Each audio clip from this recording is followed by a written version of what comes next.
Hello, everyone, and welcome to the Spurs Up Show, best Gamecocks podcast on the internet. Today is Thursday, September the 23rd, 2021. Today's show, I break down this weekend's games. The Gamecocks host the Kentucky Wildcats in their SEC home opener under the lights at Williams-Brice Stadium. Guys, I'll break down the game in its entirety. First things first, we'll talk about the Cats and Mark Stoops' team, also top storylines, key matchups to watch. Keys to the game is, again, guys, the Gamecocks look to get their first SEC win on the 2021 season. Also, guys, we got news and notes to get into, including the 2022 football schedule being released late Tuesday afternoon. Guys, I'll give my full thoughts on that. Also, of course, we've got your listener questions and a fantastic conversation, great interview, as former Gamecocks offensive lineman Mike Matulis joined me at Tin Roof live in the midst of, guys, a great conversation talking offensive line play, his days playing at South Carolina, as well as his take on the Gamecocks 2021 football season, the job Shane Beamer is doing as head coach. Guys, we have got a packed show here on a Thursday, and it's all brought to you by our friends over at Upstate Movers Group. Guys, Upstate Movers Group, superior moving service. They bring care and attention other companies can't offer because they're just too busy maintaining trucks and profiting off of them instead of focusing on service. Guys, service is what separates Upstate Movers Group from the competition. They're not a trucking company. They're a moving services company, and they're also employee-owned co-op. Their movers are paid twice the industry average, and everyone on the crew is invested in your success. They have dedicated professional crew members, and they also offer black glove service. They offer end-to-end packing services, custom crating and packaging special items, and cleaning services as well. They're founded by Greenville natives and University of South Carolina alumni, guys, so a Gamecock-owned small business. They also offer 20 years of project management moving experience, and they can offer logistics and solutions that traditional moving companies simply do not have the skills for. Guys, whether in the Upstate or across the state of South Carolina, if you have any moving needs in 2021, be sure to check out our friends over at Upstate Movers Group. You can find them on social media at Upstate Movers Group, or of course, if you have any other questions, go to their website, upstatemoversgroup.com. That's upstatemoversgroup.com. Be sure to check them out and tell them Chris from the Spurs Up Show sent you. Let's get it.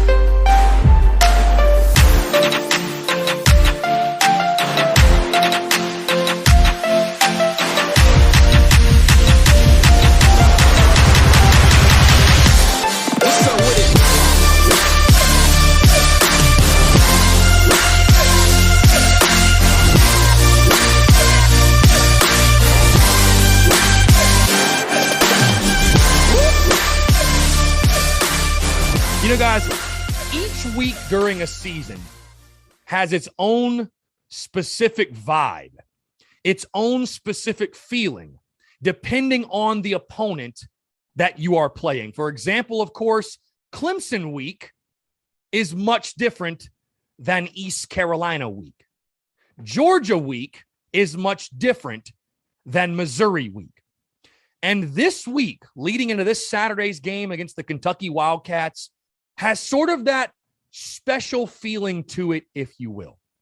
That feeling of knowing that your team, who's going to be at your home stadium in front of a raucous crowd and an electric atmosphere, knowing that your team has the type of opportunity that they have Saturday night under the lights at Williams-Brice Stadium, safe to say, folks, yours truly is fired up on a Thursday. Ladies and gents, boys and girls, happy Thursday. Hope you're all doing well. I'm Chris Phillips, host of the Spurs Up Show.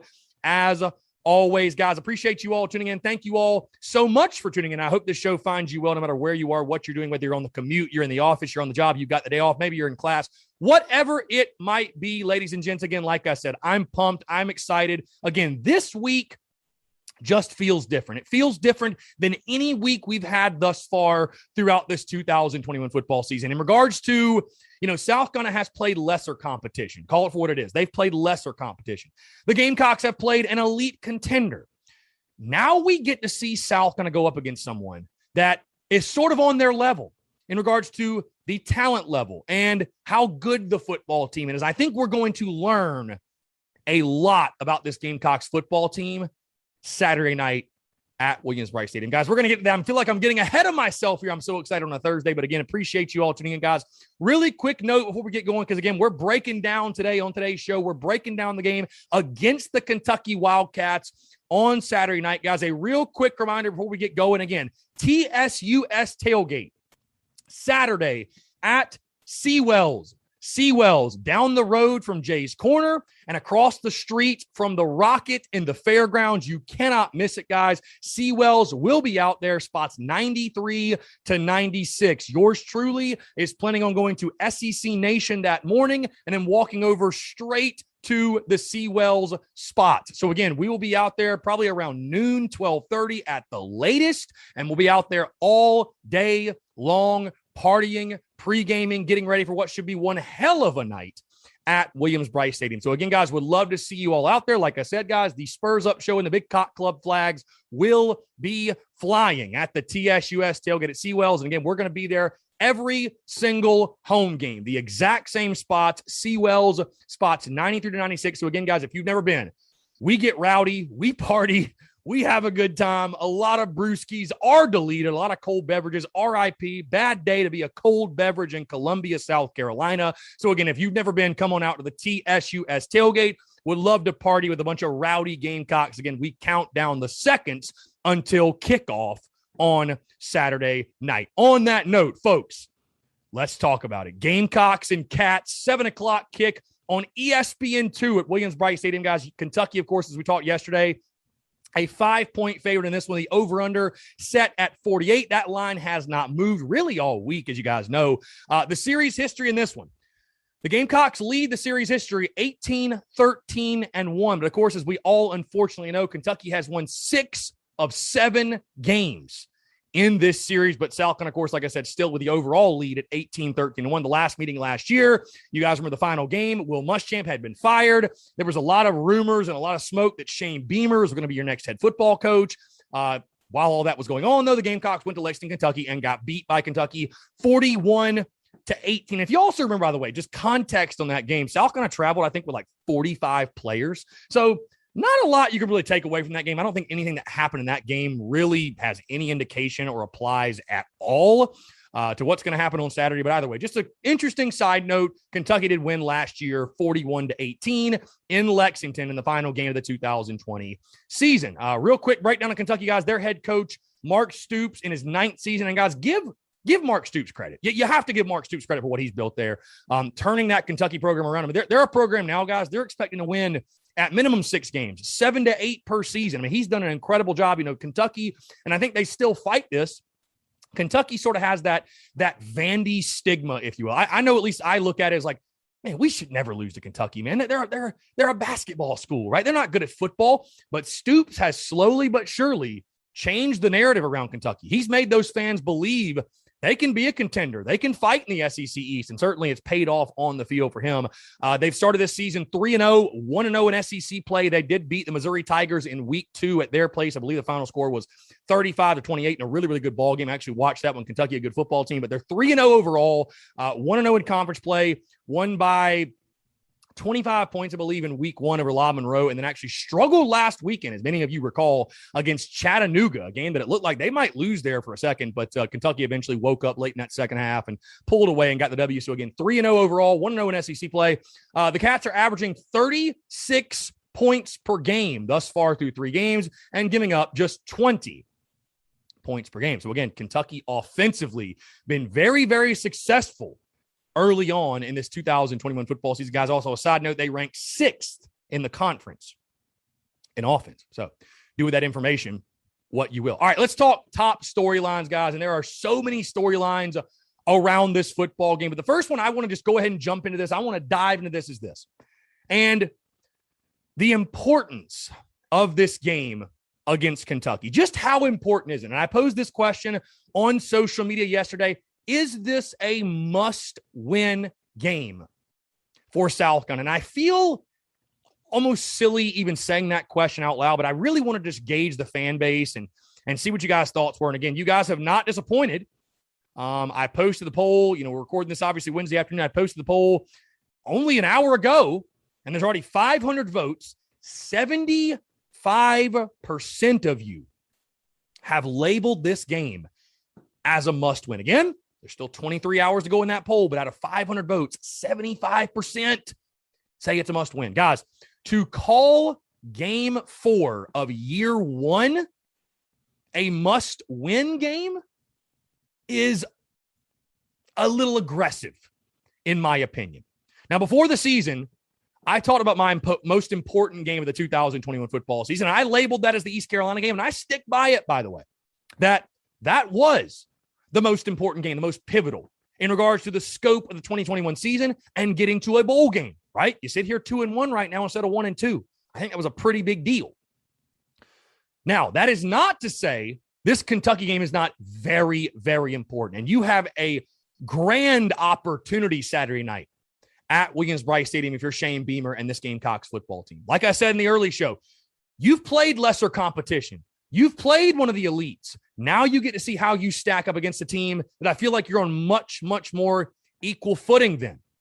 And what's interesting, guys, about this Kentucky game is there's many reasons why it's important, right? Of course, you know, the obvious one is, hey, you have the opportunity to start 3-1. I mean, heck, the over-under in Vegas was 3.5. And the goal, obviously, in year 1 of Shane Beamer was to get to a bowl game. And it is to get to a bowl game.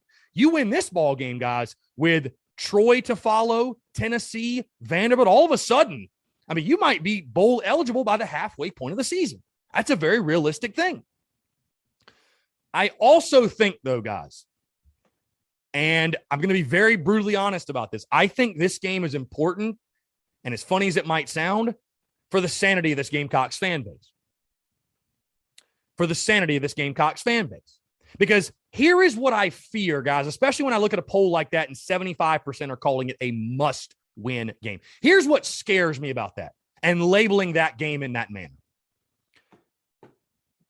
Whether they are vocal about it or not, I feel like there are a lot of Gamecock fans that are really almost hinging the entire season, in a way, on this game. And whether they are vocal about it or not, I think there is a portion of the fan base. How large is it? I don't know. That's up for you to decide. That's up for you to debate. But I think it's a fair number that if this game does not go the way they feel that it should go, and South Carolina does not pull out the victory Saturday against Kentucky, there's going to be a large portion of this fan base that goes, here we go again. Here we go again. And when I talked about this game, when I did my opponent previews early in June, guys, I talked about this game specifically. And I said that, you know, there are a lot of things that Gamecock football fans can live with, right? We're not expecting you to go out there and win 10, 11, 12 games a year. We're not expecting you to go win SEC championships or national championships right now, right? That's not what we're expecting. You can get away with a lot as the head coach of the Gamecocks. Truly, you can. You don't have to be perfect. South Carolina fans can stomach a lot with their football program. But losing to Kentucky is not something many South Carolina fans can get used to or will get used to. So in regards to, you know, you've built all this positive momentum and this positive energy and all these positive vibes. Again, you're 2-1, right where everyone expected you to be. And you're showing positive signs in regards to changing the culture and things changing within your program. Fairly or unfairly, though, beyond the scope of the 2021 season, like I said, there's a portion of the fan base that I think they will feel that way if you do not get the job done. They will say, oh, here we go again. We got another head football coach who can't beat Kentucky. He can't do it. He can't do the simple things like beating the Cats because there's still a stigma, guys, around Kentucky. I mean, Gamecock fans don't want to give Kentucky any credit for anything. They don't want to give credit to Kentucky for anything in regards to the program that Mark Stoops has built. And, you know, guys, I did this last week in a little bit of a different way, but I find myself doing it yet again this week as well. And that is injecting perspective. You know, last week, I did not want to kill positivity and optimism, but I wanted to inject perspective in the sense of just the task that was at hand for South Carolina and fans that wanted to get upset and go crazy for South Carolina losing to a Georgia team that I picked to win the national championship. You're foolish. You're foolish, and you set improper expectations. Now, for this game, hey, be optimistic, be excited. You should be. This is a great opportunity for South Carolina, and this is a team you are much, much closer to in regards to the talent gap and the quality of the football teams and the quality of football that will be played on Saturday night. You're much closer to them, right? But the perspective I want to inject and will be injecting all week is this. Your season is not over if you lose to Kentucky. Guys, hey, newsflash, and this has no indication, by the way, of what my prediction will be tomorrow because that will drop tomorrow. But guys, I picked this as a loss in the preseason. On that same note, though, I picked the Gamecocks to make a bowl game with a loss to Kentucky. So I want to warn fans and just shed some perspective. You got to tip your cap to what Mark Stoops and they have built up in Lexington. This is not your daddy's Kentucky. This is not the trash Kentucky teams we've seen year after year after year. This is a good quality football team you're taking on. So again, when you judge the importance of this football game and you rank the importance of it, hey, it's the next one on the schedule, man. And I'm not trying to sit here and tell you it's not an important football game because it is. It's an important football game for many, many reasons, right? But I just fear for the fans because I've seen it this week on social media. I feel like there's a large portion who are almost hinging their entire hopes and expectations and dreams of this season on this one game. And again, guys, the reality is this. You are a home underdog to Kentucky. You are. So again, I'm not here to crush your hopes and dreams, to be doom and gloom in any way. You should be fired up. You should be excited. Hey, the Gamecocks are playing in a big football game, a pivotal football game this Saturday night at Williams-Brice Stadium. And hey, it's a coin flip, guys. The Gamecocks have just as good a chance to win as Kentucky does. And you'd like to think you have the upper hand because you are at home. But again, I warn you, when you're talking the importance of this game for the scope of this season, guys, I'll tell you this right now, by the way. I'll tell you this right now. When it comes to the Shane Beamer era, and, everybody wants answers right now. And that's something I've been thinking I've thought, over the months. It's just really interesting. Like, everybody wants to ask me, Chris, do you think Shane Beamer's going to win a national championship here? Do you think he's going to win an SEC title? It's like, guys, can we just get through the first season? Like, how can anyone realistically have the answer to that question? And no matter what happens Saturday night against Kentucky, whether the Gamecocks win by 30 or they lose by 30, it is no indictment on this program under Shane Beamer's leadership, guys. It's not, Saturday night's not going to tell us, what the Shane Beamer era has in store. It's just not. It's not.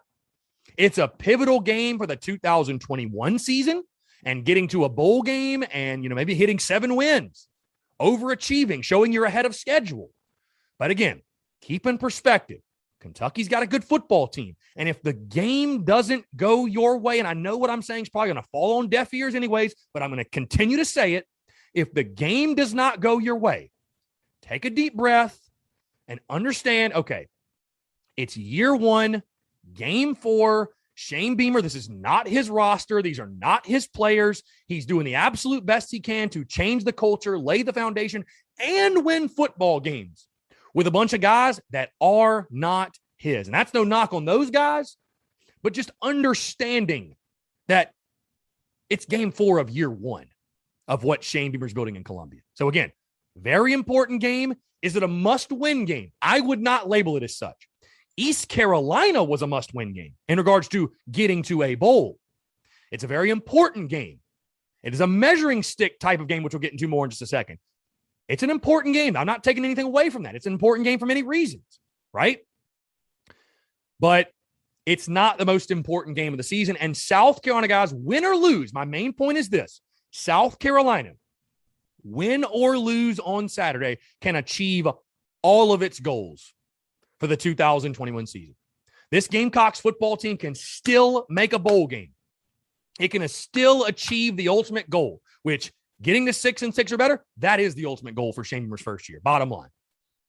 So again, not killing your optimism, not telling you not to be positive. I'm excited, guys. I'm optimistic. I'm fired up, but perspective's a beautiful thing.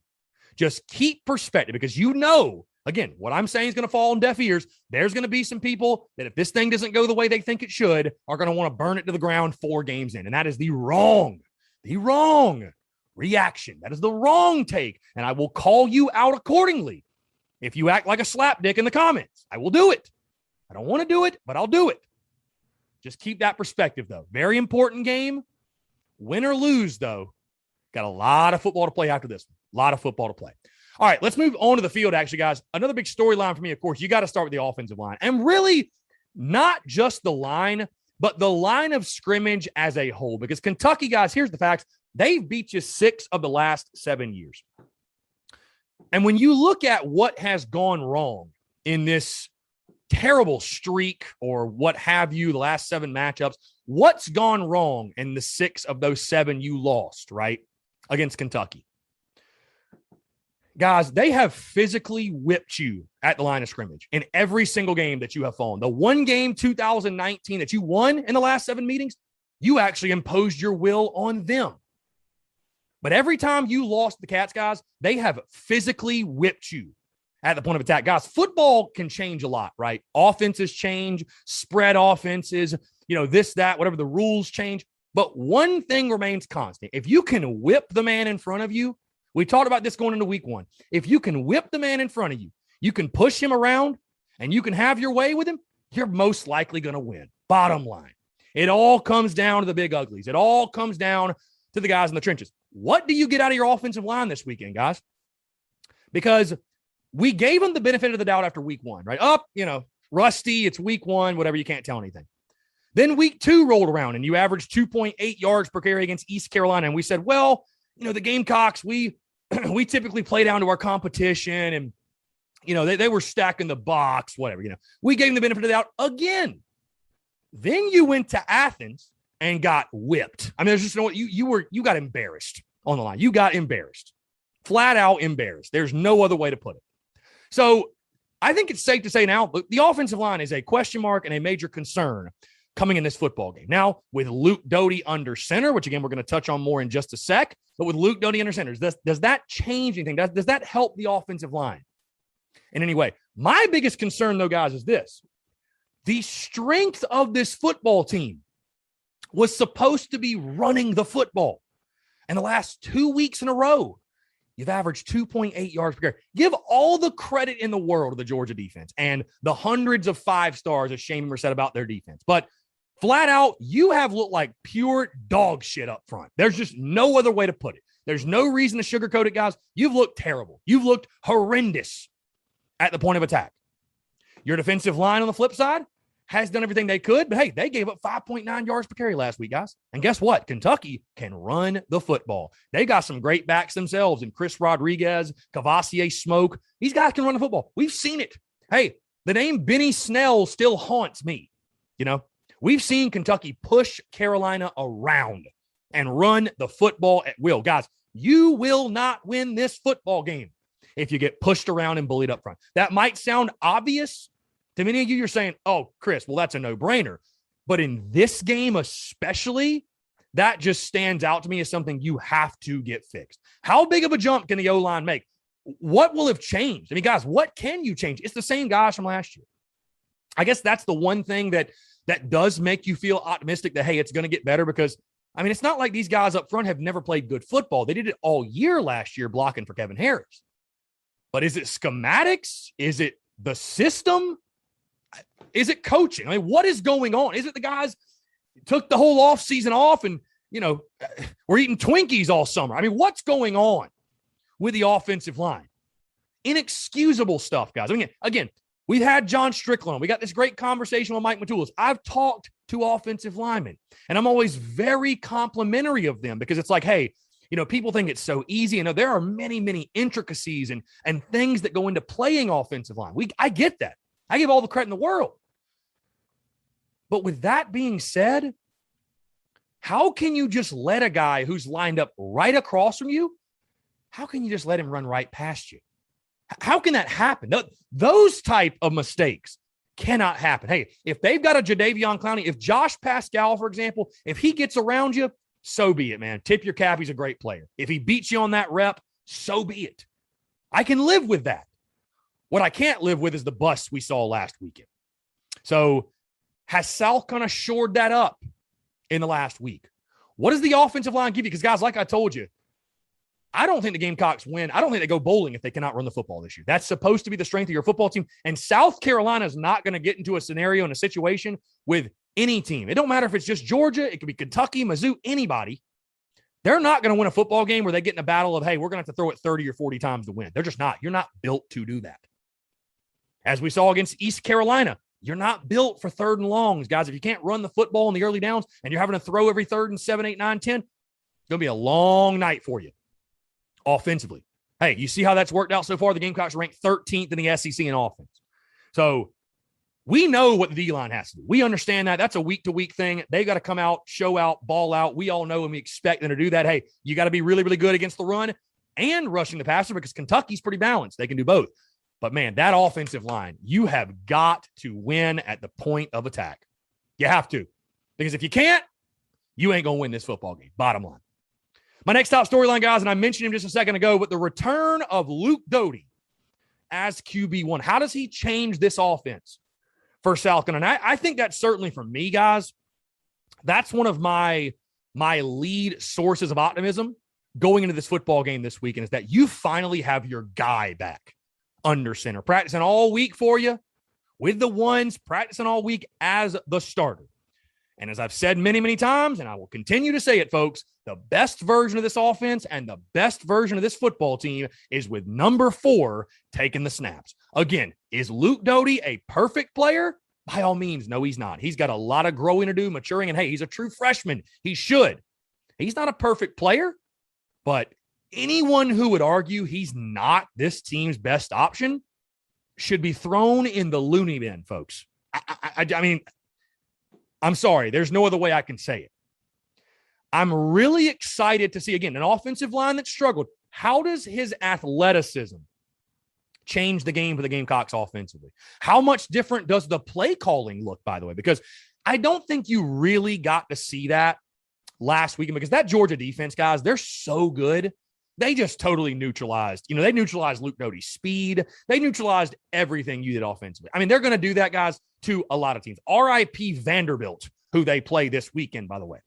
But the return of Luke Doty, and I think you saw it, guys, in the second half of that football game last weekend, the dynamic nature he brings to the offense. Again, was he perfect?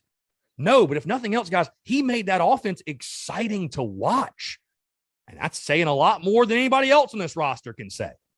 So what type of life can Luke Doty inject in your offense? Because, guys, as you saw my best bet yesterday, I picked the over 48. I think you're going to have to score to win. I think you're going to have to score to win. I think it's a game you probably need to score 27 or more to get the dub because Kentucky's going to score. Hey, I think our defense has improved. I love our defensive line.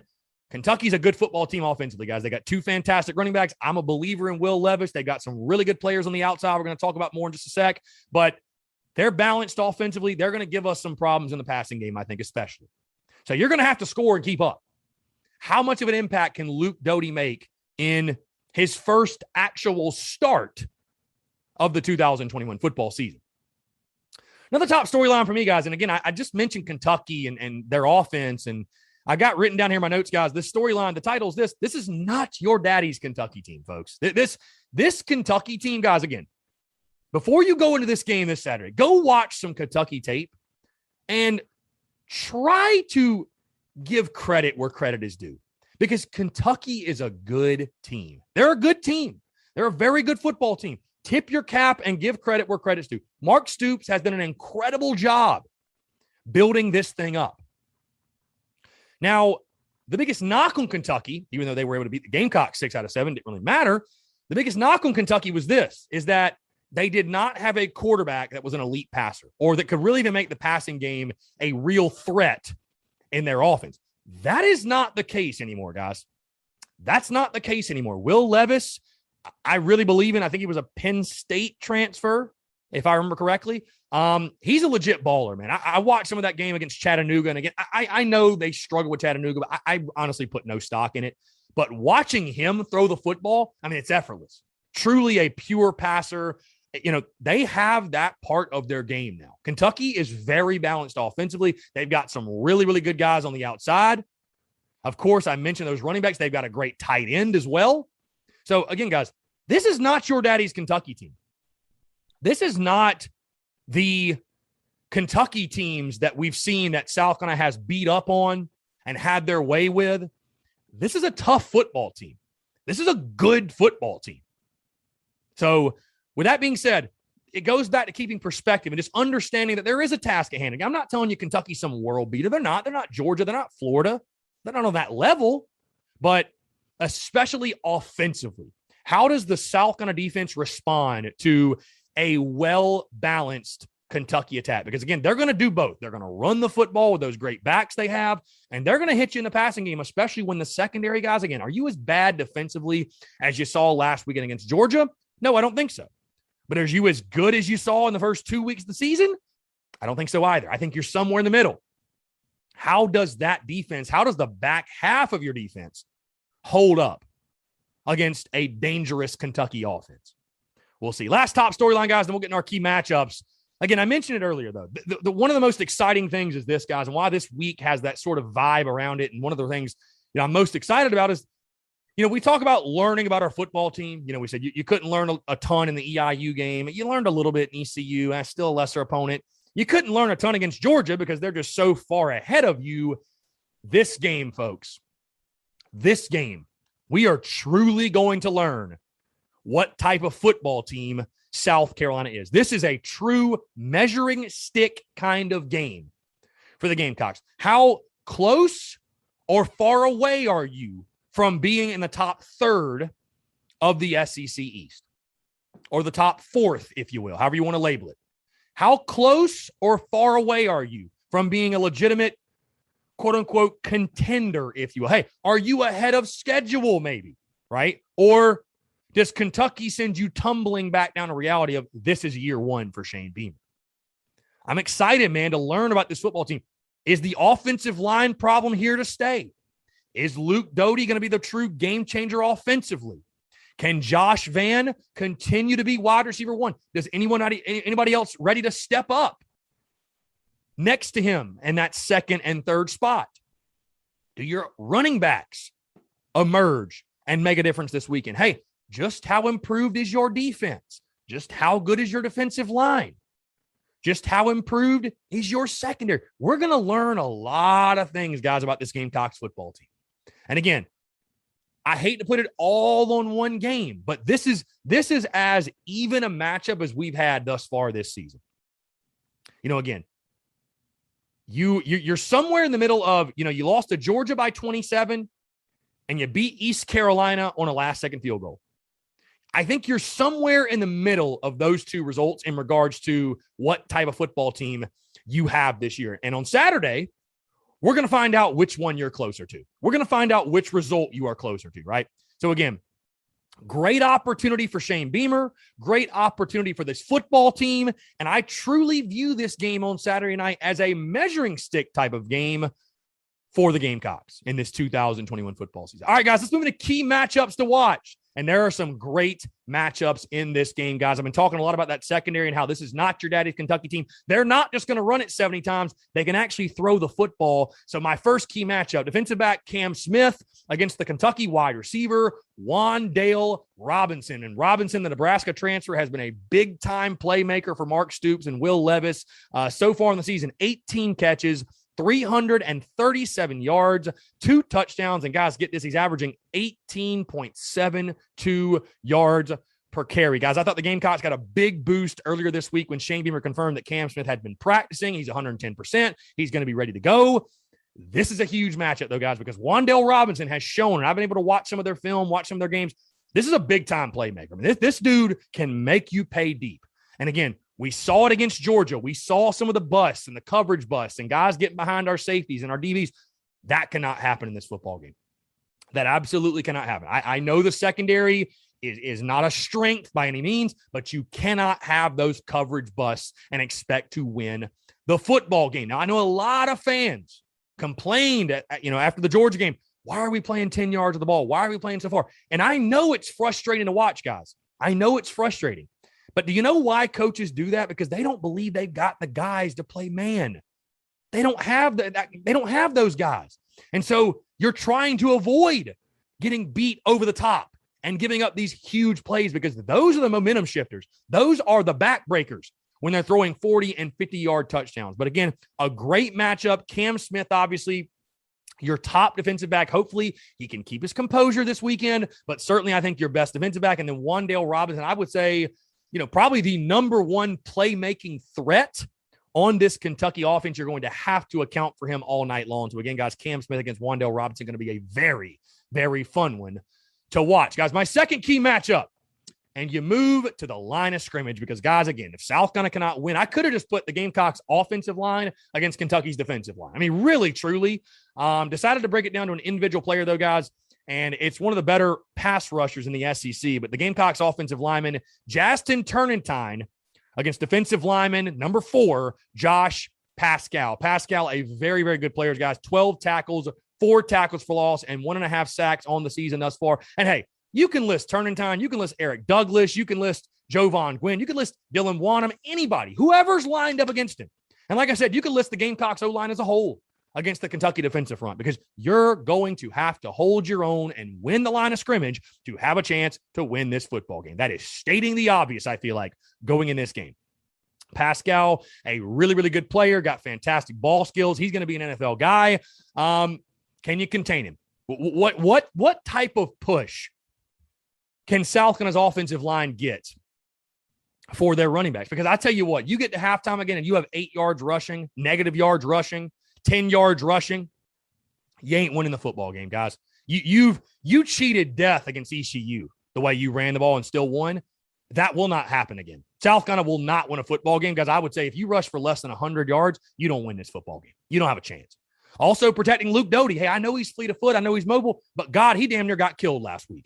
Can your offensive line give him just a little bit of time? Just a little bit. Because if you can, hey, I think you got some guys that you can beat Kentucky with on the outside. I think you have some playmakers who can make some plays for you. But, damn, he's got to have more than a second and a half to throw. So, again, Justin Turnentine, you could list any Gamecocks offensive line, and though you've got to account for Josh Pascal, a really, really talented pass rusher in this league. Guys, my final key matchup, and I was just talking about South Carolina's offense, the playmakers. I think the tight ends are going to and need to play a major role in this game. And the guy who has got to touch the football more, in my mind, he's way too athletic, guys. He's way too talented of a football player to not touch the football. And that is tight end Jaheim Bell. Jaheim Bell against the Kentucky safety, Yusuf Corker. A really fun match to watch, guys. Again, Corker, one of the better DBs, 17 tackles on the season. He's got 1 tackle for loss and 1 sack as well. I believe Corker, if I remember correctly, I should know this, but I think Corker led them in interceptions a season ago as well. Really good player. But Jaheim Bell, being that mismatch nightmare, being that guy you can put all over the field, you can put him in the slot, you can put him at tight end, you can put him at H-back, you can put him at running back, wherever you want to put him. I think Jaheim Bell's a guy you need to get involved in the offensive game plan. I love what I've seen from Josh Vann. We know the running backs are capable. You got to find somebody else, though, guys. And Jaheim Bell, we saw flashes of what he could do in week 1. We have not heard from him or Nick Muse, really, since then. You have got to find a way. Marcus Satterfield, Shane Beamer, they've got to find a way to get Jaheim Bell in this football game, because I think he's a guy that you can have a lot of favorable matchups when he's in the game. You can expose and, create some big plays on that Kentucky defense, and you can make big things happen. So again, guys, my final key matchup, Jaheim Bell against Yusuf Corker, the talented Kentucky defensive back. Going to be a really fun one to watch. Again, you got to use the tight ends. Tight end to win. As my good buddies Andy Boyd and Eric Kemry would say, Jaheim Bell needs to touch the football Saturday night. All right, guys, let's get into our keys to the game. Keys to the game for Saturday night as the Gamecocks take on the Kentucky Wildcats. Guys, I've been talking offensive line and the line of scrimmage the entire time, so it's no secret. My first key to the game, win with physicality. The more physical team will win this football game. Again, is that flashy? Is that sexy? Is it the most fun thing to talk about? No, it's not, guys. But again, like I told you going into week 1, and I'll tell you with this one, Kentucky has beat you 6 out of 7. And the reason they beat you 6 out of 7, they have been the more physical football team. Every single time they beat you, I feel like you've been able to look back at the game and say, They were just more physical than us. They whipped our ass at the line of scrimmage. That's got to be an attitude thing, man. That's got to be an attitude this week from the Gamecocks offensive line, the defensive line, really the entire football team. Because guess what, guys? When you're running the football, receivers are blocking as well. Tight ends are blocking as well. It's got to be a mindset going into this weekend. Hey, we are going to be the aggressor. We are going to be the more physical football team on Saturday night. Come hell or high water, no matter what else happens, win or lose, we will be the more physical football team. If you can do that, if you can get back to being physical in the trenches and playing hardball and running the football and establishing the run, hey, there's a good chance you have a fun night, and there's a good chance you win this football game and you get to 3-1. If you cannot do that, if you get whipped up front again, you will lose to Kentucky again. I can guarantee you that. So again, win with physicality. The more physical football team is going to be the one that walks out of Williams-Brice Stadium victorious on Saturday night. My second key to the game. In a game like this, guys, where you're the home underdog, and again, I know it's a small spread, 5 points, but you are the home underdog, and it's a coin flip type of game. Turnovers, turnovers, turnovers, and not just turnovers, guys, but timely turnovers and opportunistic defense. We've seen this defense, guys, especially the secondary, capitalize greatly. Guys, Jalen Foster is leading the SEC in interceptions with 3. You have 6 interceptions as a whole in this secondary. Incredible. It's been wild. And the secondary obviously is much improved. But it's not just about getting those turnovers. We've seen South Carolina get turnovers against Kentucky and lose, right? Hey, think back to 2017. I know we don't like to, but certainly it happened, right? But Kentucky's going to move the football. They're going to have some success against you. But can you create that big game-changing, that momentum-changing turnover? You know, down in the red zone, in a late portion of the game, you know, just before the half. Just in those pivotal moments, is your defense able to come up with that big play when you need it most? Going to go a long way in determining the victor. Again, second key to the game, timely turnovers. My final key, and I'm challenging Gamecock fans this weekend, man. Hey, we all complained when it was COVID and it was limited capacity. And I did this exact same thing, by the way, during baseball season. I challenged the Rowdy Roosters. Hey, you wanted full capacity? You got it. Get to Founders Park. Let's be loud. Let's be crazy. And sure enough, the Rowdy Roosters showed up and showed out. Well, we all clamored all preseason for a packed Willie B and 100% capacity and this and that and whatever. And Shane Beamer has pleaded with the Gamecocks fan base this week. Be early, be loud, yell so loud it splits your mask in half if you're wearing one. Make Gamecock walk insane, right? Create an electric atmosphere. And I'm not going to harp on it too much, but Gamecock fans, at least those on social media, oh man, can't wait to get to Willie B, 100% capacity. And then you show up for the EIU game and there's 64,000 people there.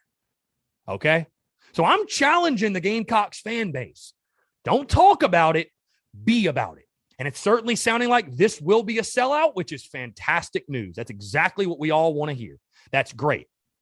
Now, if you're the Gamecocks, my final key to the game is this. You are the home underdog. You have a fantastic opportunity in front of you to get a monumental, I say monumental for in the scope of the 2021 season, and to put on a show for your fan base. Guys, your fan base is starving for something good to happen. Your fan base is starving for success.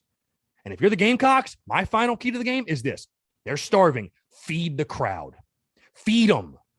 Make a play early in this football game that gets your crowd, keeps your crowd, and it makes life absolute hell on the Kentucky Wildcats. You want Williams-Brice Stadium. You want sandstorm going all night. You want as the Kentucky beat writer said, the stupid rooster sound, whatever the hell that slapdick said.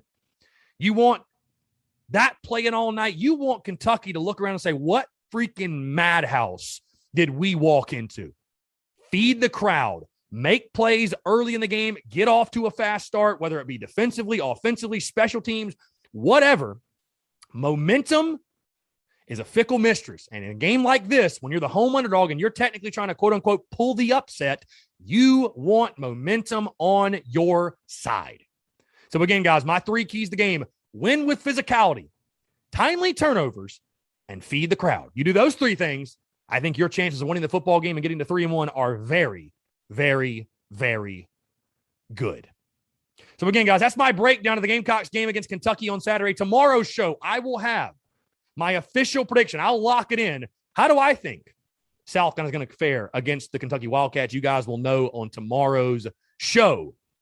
Very much so. Looking forward to that. All right, guys, one quick note, and then we'll get into your listener questions. And it's actually a pretty important note. The 2022 football schedule was released Tuesday night. I'll go through this really, really quickly and then give you guys my brief thoughts. The schedule looks like this. The Gamecocks open their season against Georgia State at home, then travel to Arkansas week 2, Georgia at home week 3, Charlotte at home week 4, South Carolina State at home week 5, at Kentucky in week 6, a bye in week 7, then return home for back-to-back home games against A&M and Mizzou, then travel to Vandy, at Florida, Tennessee at home, and then at Clemson. Guys, again, I think it's a very favorable schedule for Shane Beamer and the Gamecocks. It reminds me a lot of this year's schedule. Again, the most notable one is that you travel to Arkansas. You trade Auburn for Arkansas, which, again, Arkansas, you look at their program, what they're doing, that's going to be one hell of a test and one hell of a challenge in week 2. But, the front half sets up beautifully, man. You have Georgia State, Charlotte, and South Carolina State in the first 5 weeks of the season. And, guys, you have a period where you have 4 of your first 5 games are at home. You got 3 straight home games. Then later in the season, you've got, 2 straight home games after the bye week.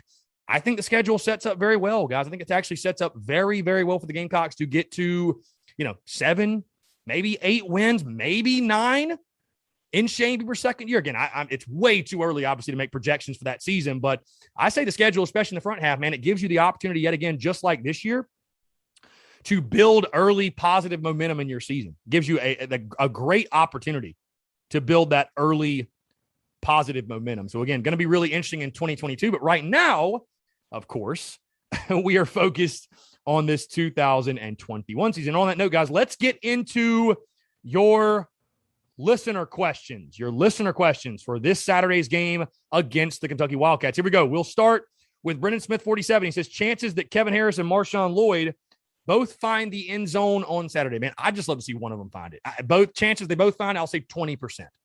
I don't know. It's tough to say. You know what I mean? Who gets the ball down around the goal line? Hey, but if you're going to score in the red zone in a situation like that, God, you got to block. You got to block. You got to block somebody. Krusty Andy says, did Chattanooga show us a blueprint of how to beat UK or just a bad game by UK? Yeah, Krusty, I don't put a lot of stock in that game. I think the game set up beautifully for a letdown for Kentucky. Emotional night game win in an SEC game against Mizzou. You're back home for a noon kickoff against an FCS school. I mean, guys, we've seen Carolina do the same thing Kentucky did last weekend. So what type of stock can you really invest in that performance? I don't think any, to be honest with you. Michael Mackey _5 says over-under on cold adult beverages consumed this weekend. If you're talking about for me, I'll say the average.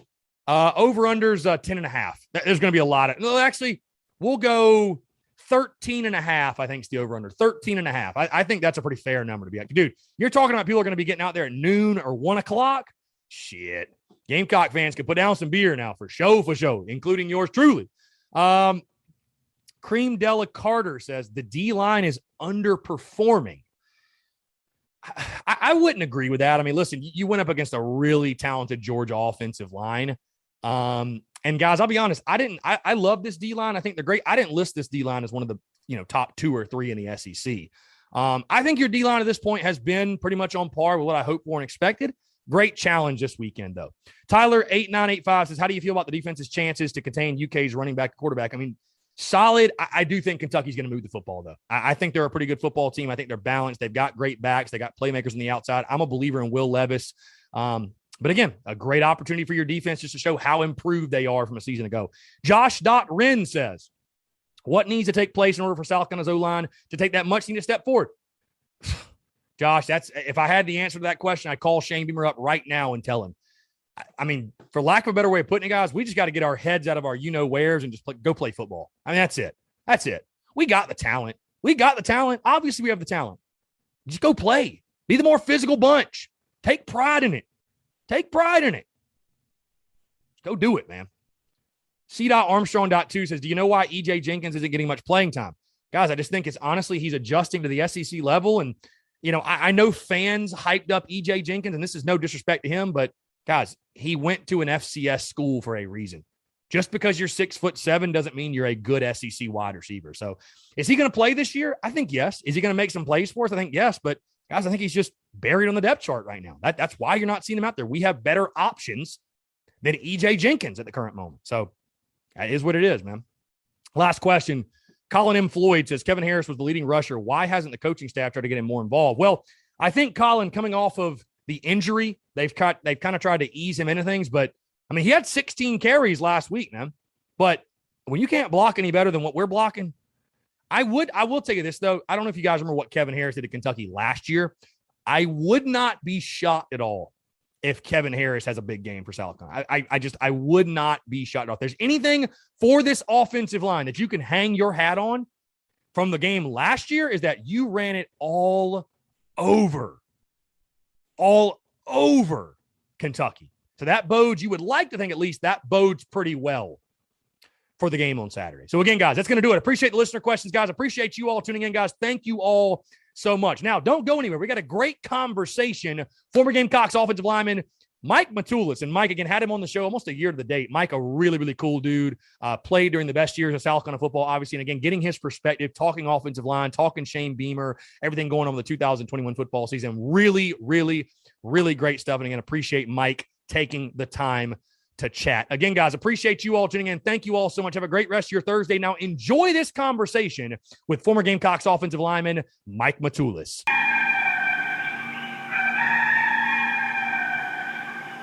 Mikey Matulis. He doesn't have quite the dreads anymore, so you might not recognize him. No, I'm just kidding. But joining me here on stage, Mike, it's kind of ironic, by the way. I get like the notifications when for like the past shows and stuff, whatever, like a year ago to the date. It was basically a year ago to the date that we had you on the podcast. So I was like, perfect timing. Here, put that boy in your face right there. But no, it's like about a year ago to the date, man. It's awesome to have you on. I think it's perfect because we had if I can get situated here. We had John Strickland on last week talking offensive line. So now we got 2 straight weeks of former offensive linemen. And I feel like it's perfect timing, again, especially with how this season's going and what's going on with the O-line. But first thing, Mike, appreciate you taking the time, my man. It's always a pleasure to chat with you. How you been, by the way? You still throwing punches? You still throwing haymakers or what? So looking to still fight, looking to try to get a fight in maybe December, but mostly right now just real estate. So if you guys are looking to buy or sell, just let me know. Yes, absolutely. Yes. Hit up Mike. Yes. Especially on IG, right? It's like I think your numbers in the description and everything too. Yes. So yes. And we'll be sure to, by the way, we'll be sure to push that on social media, anybody in the area. But no, I mean, like I said, it's great to have you on. Before we talk about this year's team, what you've seen from the offense line, obviously we got to talk about your career, and because obviously you played on some of the best teams in school history. You got there in 11, right? That was your first year? Yeah, yes. Got there in 11, and you just battled the injury bug the entire time, which led you to be at Carolina for, 5 years, I believe? Yes, till 15? Yeah, so I'm curious, if you guys were blocking as – and I don't want to be too harsh on them, but call it what it is. If you guys were blocking as poorly as our guys are right now, what would Coach Spurrier have said to the offensive line guys? Well, I don't know, man. You guys just need to get out there and just do better. But no, I mean it's an adjustment period. They definitely, it's hard to say because I've been on that side of it, so right. I know what it's like when other people are like, man, y'all need to get it, get things going, get things rolling. But the offensive line, it needs some work. Yeah. Definitely need some work. And that's why I like talking to former offensive linemen, though, is because, I mean, again, I've said this on many, many occasions. It's like, people don't understand the intricacies and everything that goes into it and just all the schemes and everything. Mm-hmm. And, you guys had a fantastic coach in Shawn Elliott, which I know you guys, by the way, have got to be really fired up because I don't know if you saw the schedule for next year, but Georgia State is the week 1 opponent. So Coach Elliott making his homecoming, if you will, which will be really, really cool. But talk about Coach Elliott. I mean, he obviously was a game changer, I think, for Coach Spurrier and what he did coaching up the offensive line. And the running game was, I feel, always a strength, especially those last couple of years and, the last run, especially 11 to 13. But what was it about Coach Elliott that you think makes him such a good offensive line coach and coach as a whole? I think part of it was recruiting too. But Coach Elliott was just a hell of a coach, a hell of a motivator. I mean, he really got under your ass. I mean, he got you fired up before a game. He got you moving, going. You know, and also Georgia was a really good team. I mean, that defensive line was a phenomenal defensive line. So, you know, you got, you know, a little bit of a rebuilding, but you're looking and comparing them against a phenomenal Georgia D-line. Yeah. So hopefully that, you know, they'll be able to rebound back a little bit against Kentucky. But Coach Elliott, phenomenal coach. Very excited for next year when we play Georgia State. Yeah. I know he is. Yeah, that'll be fun, man. And obviously everybody knows. I'm sure you saw him. I think it was like last week. He went viral again for the mosh pit antics that he has. Which, I mean, we all saw that at Carolina. It was always fun to watch that in pregame when Coach Elliott would get in guys' face. I was kind of worried. Did you guys ever like beat him up a little too much? Like I feel like I guess he wanted that to happen. He was trying to get punched in the face, basically. Yeah, I push Coach Elliott all the time. So if he's hearing this, just know, I pushed him all the time. But no, he got fired up. I mean, against Bama. So my official visit was against Bama. Okay, when we beat number 1 Bama. Yeah. And I saw him come out of the mosh pit. And his face was all bloodied, and he was. I mean, it was unreal. Guy's a different breed. It's like I want to play for that guy. Yes. Like, yes. So, you get to Carolina, obviously, again, we mentioned Coach Spurrier. What was that relationship like? Because I'm always curious and intrigued to hear, and I know, again, we touched on it, you know, last year when he came on, but his relationship with players is, you know, it's very different depending on, you know, your quarterback, your receiver, tight end, whatever, but as an offensive line. But you coming in, you also have that Florida connection, right? Yes. I mean, you have the Florida connection. So I forget, growing up, were you a Spurrier guy? Was it like a no-brainer connection to like, hey, Coach Spurrier's at Carolina, I want to go there? Like, what was that? No, like? not really. You know, growing up, I wasn't a big football guy, so I actually didn't really have too much of a clue of what was going on. Spurrier, Gamecocks, but you know, Coach Spurrier, you knew where you stood with him, and I'll take that all day.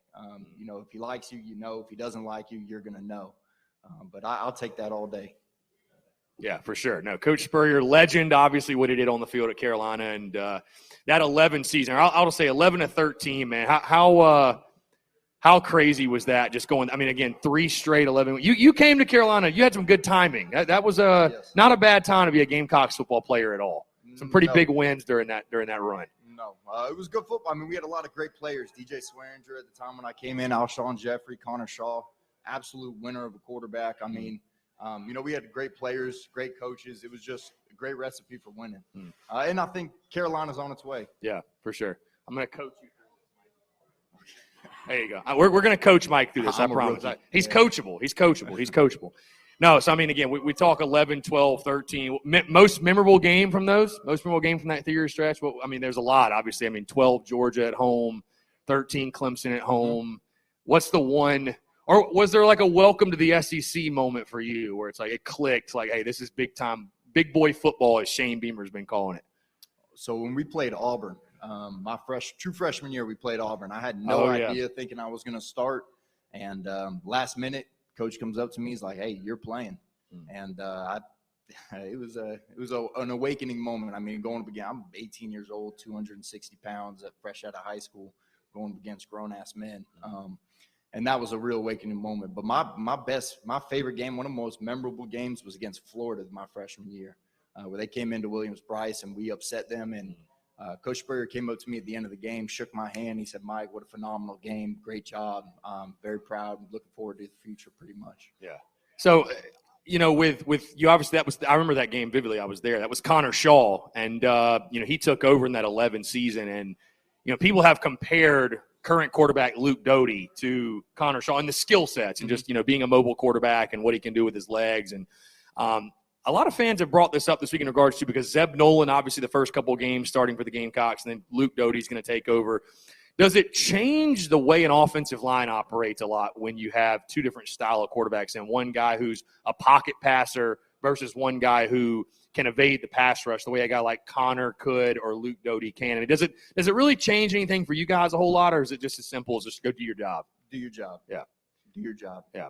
Yeah, because many have looked at it right now as, okay, it's going to be some huge game changers. Like, hey, if you can't block, you can't pull. Like, if you're not getting the job done, you're just not getting the job done. Do your damn job. You can't let guys have free reign, free shot at the quarterback. Yeah, I mean, dude, it's crazy. That Auburn game, that was, I guess that was Garcia's last go-around. Yeah. And, you know, obviously Connor takes over and, you know, what happened the rest of the way. Dude, the dreads, man. What you got to tell the dread story again.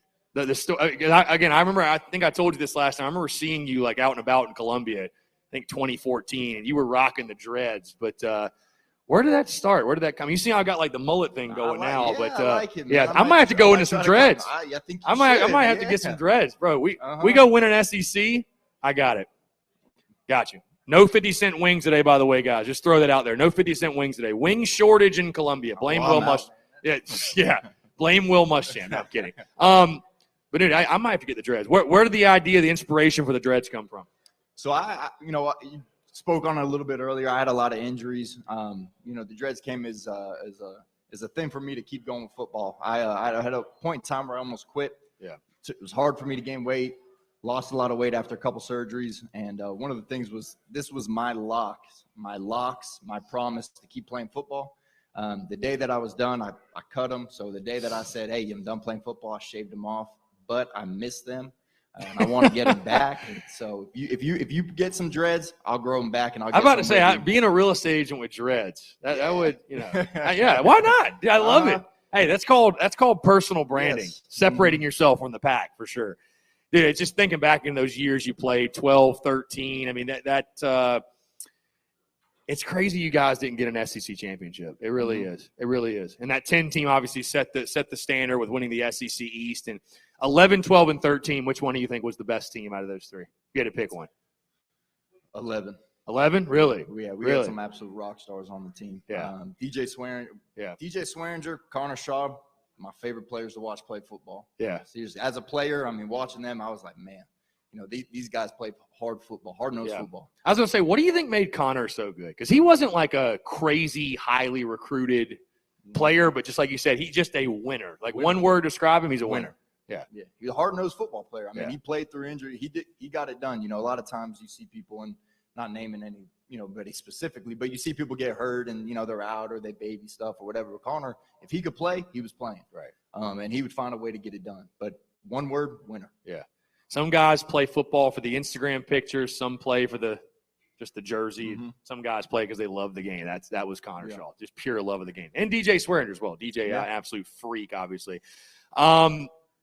Spurrier's retirement, because, again, you were on the football team. How surprising was that moment for you guys when Spurrier hung it up? Very. Yeah. Nobody saw it coming. Just came after practice one day. It seemed coaches didn't see it coming. I don't even know if his wife saw it coming. I mean, she was crying, surprised. But he did what he thought was best for him, and I believe that he did what he thought was best for the team. And so I full respect for him, and just unfortunate the way things unfolded. Yeah, for sure. Now, I don't want to forget to mention also, you won, what, 4 bowl games? 4 bowl games while you were counting? 4 bowl games. That's insane. Yeah. Winning 4 bowl games. Favorite bowl game victory from your time there? Is there one that stands out from all of them? Capital One Bowl, my freshman year. So the game that I played started in my first year there. Yeah, that Nebraska. Yeah, Nebraska. What was the story? I don't know if it was you told me or somebody else that Spurrier in pregame, you guys are on the bus and they're looking over at the Nebraska bus that has all like the conference titles and accolades, and it's like, who cares? Like, we're going to go out and beat them anyways. So the first 11-win season in school history also, man. That's got to be pretty cool to look back on and be like, I was a part of. I mean, that's real history. Yes. Like, and obviously you got the 11-win ring, I'm sure, and everything else. And and then it leads to, Spurrier's resignation and retirement and everything else. But no, I mean, great times, great memories. Again, when you look at, we'll say, this football team, I know you got there just after Shane Beamer, after he had left, gone to Virginia Tech, and was with his father there, Frank Beamer. But did he recruit you? Did he assist in recruiting you or no? Yeah, he was part of my recruiting class, but I didn't have much interaction with him. Gotcha.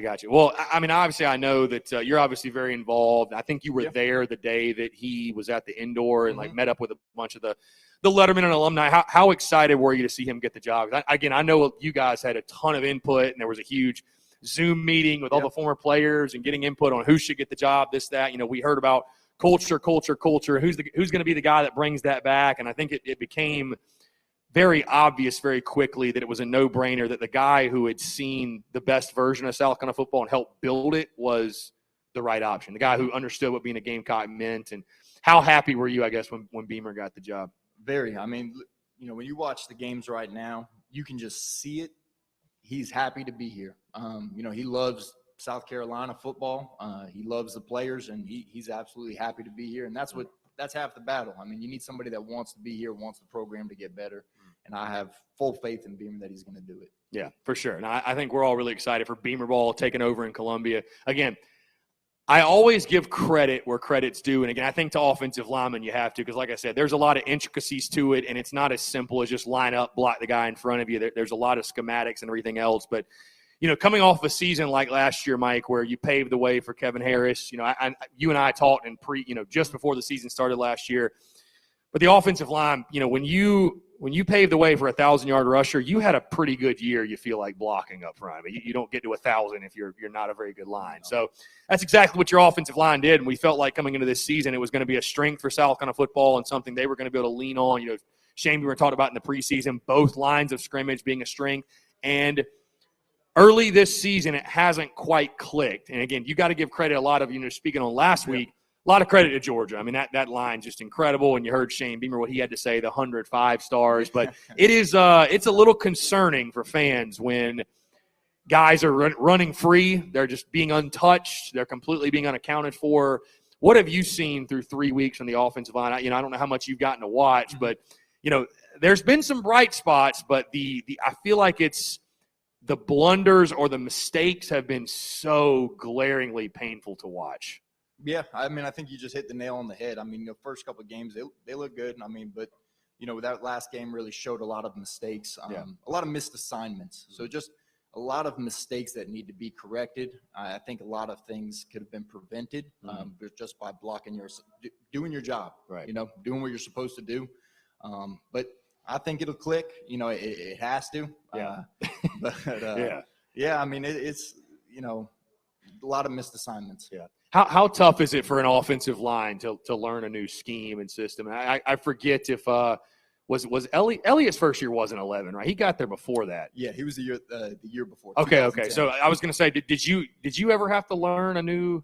I did not. Okay. So, well, maybe you wouldn't have the greatest perspective on it, but I'm just curious, like, how tough would that be? I mean, again, I'm sure you're familiar with guys, or you would have some perspective and insight on. I mean, how much does it change? Because, again, what fans, I think it's a hard time clicking for them. It's like, okay, this is, you had 4 or 5 guys coming back, over 80 career starts. Like, how can there be such a contrast as from what we saw from last year to this year? Like, what's your take on that? Like, what can change so much from year to year? Well, it's tough. I mean, especially if you came into a system and you've been using, the same amount of plays, formations, everything is your time there, and then all of a sudden now you're changing. But it's not an excuse.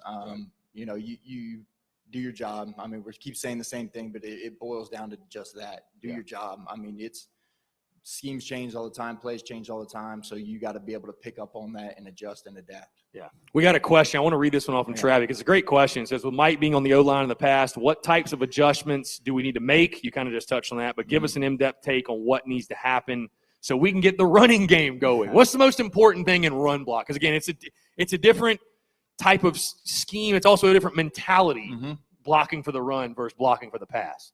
I think there's a big reason why I'm sitting here talking about football and why the coaches are over there, so I just want to make that known. But I think that right now we weren't getting a lot of push up front, so running up the middle wasn't getting it done. We need to move to the outside, roll the pocket, things like that. If our O-line's not really getting it done up front as far as regular pocket, do something different, roll the pocket, move the pocket, run to the outside, do something different, because running up front's not getting it done. Yeah.